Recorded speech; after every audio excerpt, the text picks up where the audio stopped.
Alrighty everyone, what is going on and welcome back to today's video. In today's video we are doing our second last operator for the operator guide series, and then we might go back and do some guides that I haven't done in over a year, like Bandit, Habana, stuff like that. If you guys do want that, do let me know. I can go back and do operators at you guys' requests, so let me know in the comments what you want to see after I do Rook and Floors. But with today's video we are doing Rook, as you guys can obviously see.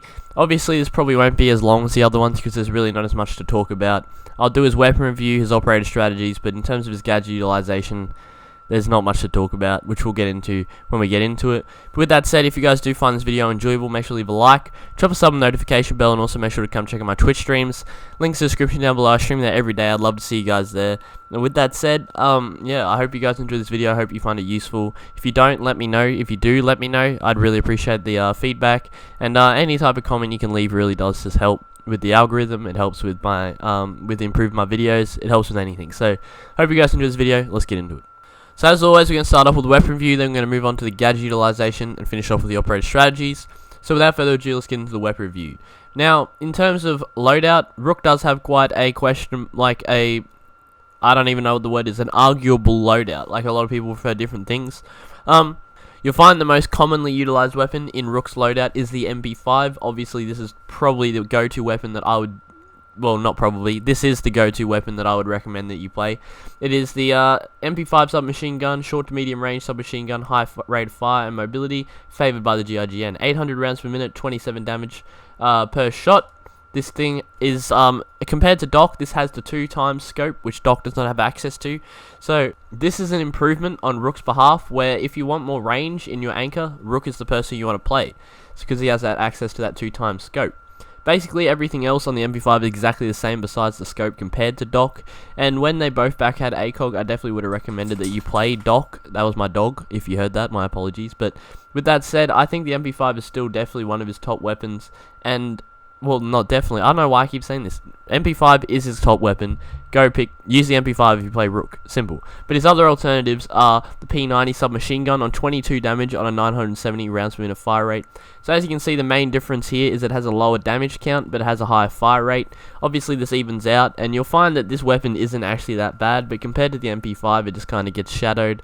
If they put it on someone new, which I don't know, but if they put it on someone new, it might be a little bit more powerful. It isn't, but 22 damage a shot is pretty low. Like that's 5 shots nearly, I think. Yeah, 5 shots to put someone down. Compared to like the stuff you get from, I don't know, like Nomad or something, like all these ARs that are doing 40 damage a shot, it obviously is in the low damage count, and that probably is why it's not really favored.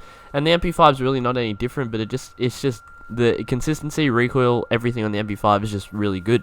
So I think that's why it fits the mode very well. But the other difference that the P90 has, it has 50 bullets in the magazine. So if you know yourself as a potato artist, you like to draw circles around people, you like to paint paintings, make sure to pick the P90. Yeah, because the 30 bullets, actually 30 bullets is more than enough to potato and still gather yourself. But 50 bullets is just that extra step up if you really find yourself struggling. And there's nothing wrong with messing around with the P90 either and just utilizing it for fun. But I think definitely in competitive situations, the MP5 is definitely the way to go. He does have another primary weapon, which is the CQB shotgun. 53 damage on it's not a trigger finger. This thing has a pump back, but it is still a great overall shotgun in my opinion. Yeah, I think it's definitely one of the powerful weapons in the powerful shotguns in the game. It obviously doesn't shoot fast as your Kavira shotguns, your pulse shotguns, etc. But it still does put out a fair bit of damage. I don't know how the damage register is for shotguns because it says 53, but if you're close enough to someone, they will die to one shot. Don't let this 53 damage cloud you from that vision. And it actually has a fair bit of range in terms of that one shot, and I think it definitely fits. Yeah, it's just good. But in terms of the loadout that he's strapped up with, MP5 obviously overshadows both of those weapons. The MP5's the way to go, always and forever. Please listen to me. If you listen to anything else, competitive type of playstyle, the MP5 is 100% the way. Utilize that 2x as well, that Rook has access to. I think he's the only defender that has it. And yeah, just have a good time. In terms of his secondary weapons, he has access to the LFP 586 and the P9. The P9 does 45 damage on a trigger finger fire rate, and the LFP does 78 damage on a trigger finger fire rate. Now you'll find the two differences here is the LFP has a lot of kickback. This thing is a revolver, so obviously when you shoot it, it goes up, then you have to gather yourself, so you can spray it, You have 6 bullets in the magazine as a normal revolver would, and you can spray it, but it'll go all over the place unless you have pretty good practice. And yeah, you definitely have to practice yourself out to get that thing spraying at a consistent rate. The P9 is a complete different alternative. You can spray it easily. There's not really much control to it. You have to slightly tap down. I think 45 damage a shot output, which is obviously nowhere near as the 78 the LFP produces, but it has 16 bullets in the magazine. This has a lot more utility. I think that's where it shines. So really, I think the P9 personally is my thing, because I've never really put the time into getting that LFP down, but it does put out a lot of damage, the LFP, if you can get that shot, the 48. It's like the Deagle. Like, it's one of those weapons where they have a lot of kickback, but if you can master them, you can put out a lot of damage if your primary is not available. Obviously, Rook has access to proximities and impacts. I think 100% impacts fits Rook's playstyle. He is an anchor. Obviously, we'll get into that later.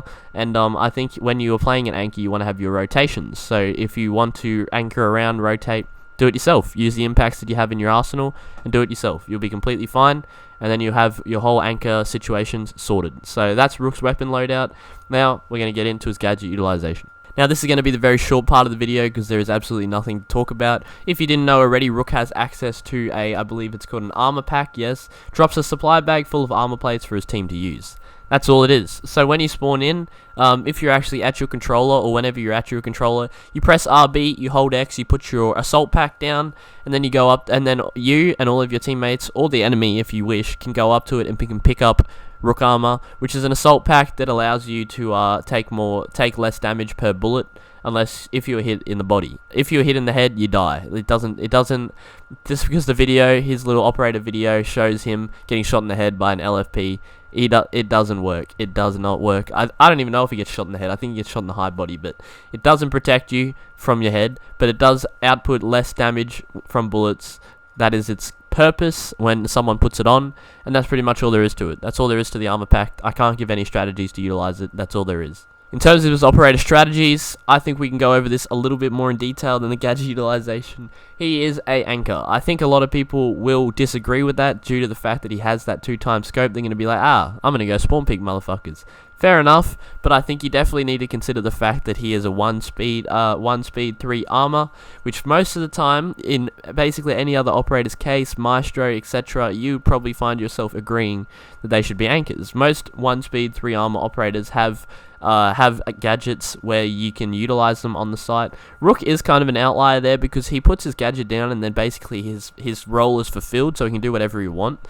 So I guess I can understand where people come from when they pick Rook to roam, but I think just because of the sheer armor that this man has on him, you're not going to be able to stealth around at all. The only thing I can see him useful for is the spawn peaks I was just talking about, and then you just go straight back to side if you survive. That's pretty much all there is to it, but losing someone that early in the round is never good. So it's a high risk, high reward. Spawn peeking has always been a high risk, high reward. You either get the kill or you get shot in the head, and then your team gets mad at you. That's really the two options that come out of spawn peeking, and it really just depends on your skill level and what type of rank you're playing in, and whether you can convert those efficiently. In terms of overall grand scheme though, I think Rook definitely should be played as an anchor. He's a 3 armor, 1 speed. He has a long range weapon that can be utilized to keep people off the site. It can be used to watch people from all types of angles. As I said, it has that zoom that no other operator I don't think has. So it's definitely a lot of power there, and I think he just fulfills an anchoring role well. I don't know what the word is, but obviously Doc is probably in the past update when they both had ACOGs. Doc was obviously the guy you'd anchor with, because you'd want to stay alive. You wouldn't spawn peek with Doc, even though everyone did, because you'd want to keep your stim pistols. You'd want to use your stim pistols effectively. Obviously, Rook was the guy you played if you wanted to spawn peek, because you put your armor pack down, you go and spawn peek. I'm not against it, as I said, that you can do this. You can go and spawn peek. But you've been warned, you're probably going to get slapped around by your teammates if you do it more than once, even if you do it once, and you just completely get fucked up. It happens to all of us. I'm not saying you should 100% win every gunfight you take when you are playing when you're playing ranked or casual or whatever you're playing. But I think it's unnecessary in my opinion. I haven't spawn peeked in a long time. I do it in casual, but in ranked I feel like it's completely unnecessary, especially when you get into the higher ranks. People are going to be checking that 99% of the time, and you may get a frag, but maybe 50% of the time, I feel like you probably get fragged back. It's really a 50-50. Whoever hits that first shot first is really who takes the dub. And seems how when they're outside, they have like more room to run around, whereas you're normally at a barricade, a door, etc. You don't have as much room to get out of the way. I feel like you're at the disadvantage unless you catch them off guard. That's like the two options you really have here. But with that said, I don't think there's anything against it. Just if you take anything, give anchoring Rook a try. I think there's nothing wrong with that. Give him a try. But with that said, that's enough from me. I hope you guys enjoyed this video. If you did, make sure to smash that like button, drop a sub notification bell. Also, make sure to come check out my Twitch streams. Links in the description down below. I'd love to see you guys there. If you did find this video useful, again, please do let me know in the comments down below. If you found it absolutely horrible, why the hell would you make a Rook guide? He doesn't even need a guide. Let me know down below as well, so I can say thank you very much, and we'll move on with our lives. But with that said, I think that's enough from me. I've said everything I need to say. I'll catch you guys in the next one. Peace.